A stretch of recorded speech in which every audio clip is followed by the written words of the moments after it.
Мекеме ишканалар арасында өткөрүлгөн мелдешке жалпы 18 команда катышты. Командалар мыкты даярдык көрүп, баары жеңүүгө ишеним менен келишкен. Оюн жогорку деңгээлде өтүп, көрүүчүлөр да катышуучулар сыяктуу толкунданып турду. Командаларды көрүп атабыз. Кээ бир ишканада күчтүү боюнчулар бар. Биз деле эми кем калбай даярдандык бир аз болсо дагы.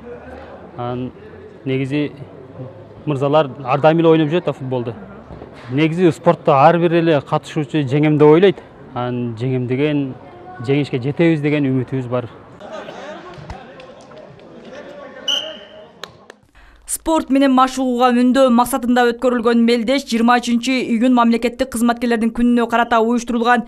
Иш-чара облустук жаштар иштери, дене тарбия жана спорт башкармалыгы тарабынан уюштурулган. Сергек жашоо образын жайылтуу, спорттун массалуулугун арттырууну көздөп, мамлекеттик кызматкерлерди спортко болгон сүйүүсүн арттырууну көздөйт.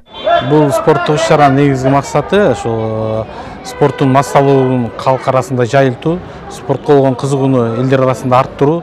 Ошондой эле азыркы бүгүнкү өтүп жаткан иш-чарабыз жанагы 23-июнь мамлекеттик кызматкерлердин күнүнө карата өтүп жаткандыктан облустук мекеме ишканаларда иштеген кызматкерлердин дагы спортко болгон мындайча айтканда көз карашын арттыруу болуп саналат.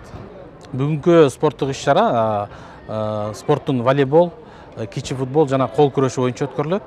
Бүгүнкү күндө 18 команда бизге табыштама берген.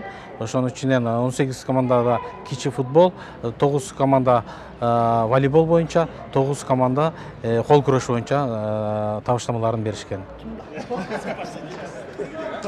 Спорттун футбол түрү боюнча өткөн мелдешке Кыргыз Республикасынын Министрлер кабинетинин Баткен облусундагы ыйгарым укуктуу өкүлү Абдикарим Алимбаев өкүлчүлүктүн кызматкерлеринен түзүлгөн команда менен өзү да кошо ойноду. Оюндун жүрүшү кызуу, көрөрмандар оюнчуларды сүрөп турду.